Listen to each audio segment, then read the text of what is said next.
ملتا ایک تاجر جس نے امام حسین کو خط لکھا تھا، مولا آئیے، اس کو پتہ نہیں تھا امام حسین چل پڑے ہیں، چلا گیا بزنس کے غرض سے، تجارت کے غرض سے، کہتے ہیں واپس آیا کوفے، تجارت میں اس کو بہت نقصان ہوا، سب کچھ گوا کے آیا خالی ہاتھ ہو کے، گھر آیا، جیسے گھر کا دروازہ کھلا، اس کی بیوی اور اس کی 4-5 سالہ بیٹی صحن میں بیٹھی تھی۔ کہتا ہے جیسے میری بیٹی نے مجھے دیکھا نا، دوڑے دوڑے آئی اور میرے سینے سے آ کے لپٹ گئی۔ کہتا ہے جب سفر پہ گیا تھا میری بیٹی نے مجھ سے کچھ مانگا تھا کہ بابا جب واپس آؤ نا اپنی بیٹی کے لیے یہ چیز لے کر آنا۔ کہ رب جیسے بیٹی سینے پہ لگی نا، باپ تھا سب کچھ گوا کے پہنچا تھا۔ میں نے کہا بیٹی پوچھے گی بابا یہ لائے، میں نے یہ گفٹ بولا تھا، لیکن بیٹی نے یہ نہیں پوچھا۔ پہلا سوال جو میری بیٹی نے کیا، کہنے لگی بابا آپ کربلا نہیں گئے؟ کہہ رہا بیوی سے کہا کیا کہہ رہی؟ کہنے لگی شوہر کچھ کما کے لائے ہو، اتنے دنوں سے نہیں تھے؟ کہا نہیں زوجہ نقصان ہوا بہت۔ کہا گھر میں کچھ بھی نہیں ہے کھانے کے لیے؟ کہا بیٹی کیا کہہ رہی ہے؟ کیا شہر میں اعلان ہوا ہے کہ کربلا میں ایک باغی آیا ہے، جو بھی اسے مارے گا تلوار کے وزن کے برابر سونا دیا جائے گا۔ کما کر لائے ہو؟ کہا نہیں۔ کہا جلدی جا، گھوڑا اٹھا، جلدی پہنچ، دیر نہ کر۔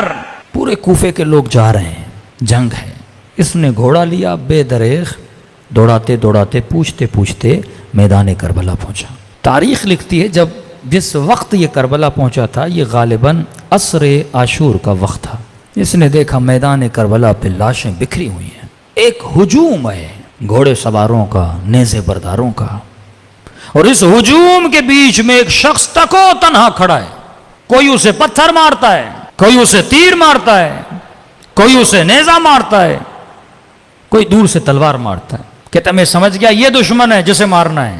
میں بھی اس بھیڑ کے اندر گیا، اس ہجوم کے اندر گیا، میں نے کہا میں پیچھے کیوں رہوں؟ میں نے بھی ایک پتھر اٹھایا اور آگے بڑھ کے اسے مارنا چاہا۔ کہ جیسے مارنا چاہتا تھا نا، اس نے نگاہیں بلند کر کے مجھے دیکھنا شروع کیا۔ کہتا ہے وہ ہیبت اس کی نگاہوں میں تھی، وجود پہ لرزہ طاری ہو گیا۔ اب جو چہرہ دیکھا تو نورانی، ماتھا دیکھا تو سجدوں کے نشان۔ میں نے کہا یہ تو کہہ رہے ہیں کسی باغی کو مارنے آ رہے ہیں، یہ شکل باغیوں کی تو نہیں ہے۔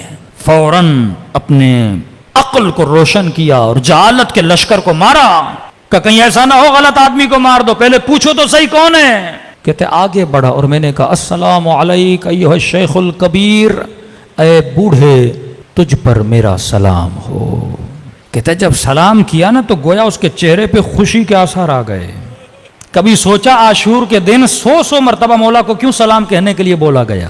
ایک بار سلام کرو کہ نہیں، عاشورہ کے دن میرے بابا حسین کو 100 مرتبہ سلام کرو۔ کہ مولا زین العابدین اتنے سلام کیوں؟ کہ کیونکہ عاشورہ کے دن میرا بابا ترس گیا تھا، کوئی سلام کرے میرے بابا کو۔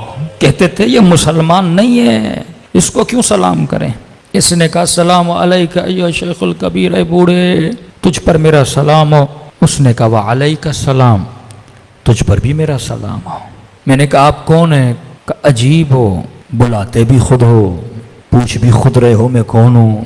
کہ متعجب ہوا کیا مطلب؟ کہ تو نے خط نہیں لکھا تھا حسین کو؟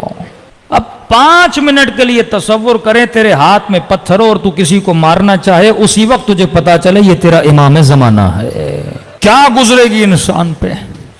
محب تھا، عاشق تھا، کہتا ہے بدن پہ لرزہ طاری ہوا۔ میں نے کہا حسین؟ کہاں محمد کا نواسا حسین ہوں۔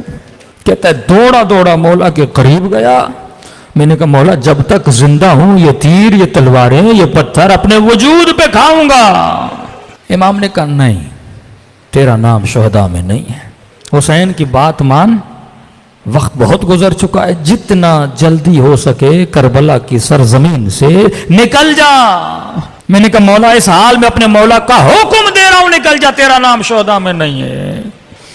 مولا جلدی کیا ہے؟ فرمایا ابھی آواز دوں گا، حل من ناصر ینصرنا، جو آواز سنے گا اور نہیں آئے گا جہنمی بنے گا۔ میں نہیں چاہتا تو یہ آواز سنے، نکل جا کربلا سے۔ علماء فرماتے پتہ نہیں حسین کیوں اتنا اصرار کر رہے تھے، کہ شاید حسین یہ چاہتے تھے کوفے میں کوئی تو ہو میری زینب کے لیے چادر کا بندوبست کرے، کوئی تو ہو جو میری غربت کا اعلان کرے۔ کہتا جب حکم دیا نا امام نے، روتی ہوئی آنکھوں سے قدم پیچھے کرتا گیا۔ کہتا تھوڑا دور ہی ہوا تھا، پیچھے سے پھر آواز دی ذرا میرے قریب تو آ۔ کہتا ہے خوشی خوشی دوڑا، شاید حسین نے اذن جہاد دینا ہے، آگے بڑھا، مولا لڑوں، دفاع کروں، جان قربان کروں۔ کہا اس کے لیے نہیں بلایا۔ مولا کیوں بلایا ہے؟ کہ اپنے زخمی بدن اور زخمی انگلیوں سے حسین نے ایک انگوٹھی اتاری۔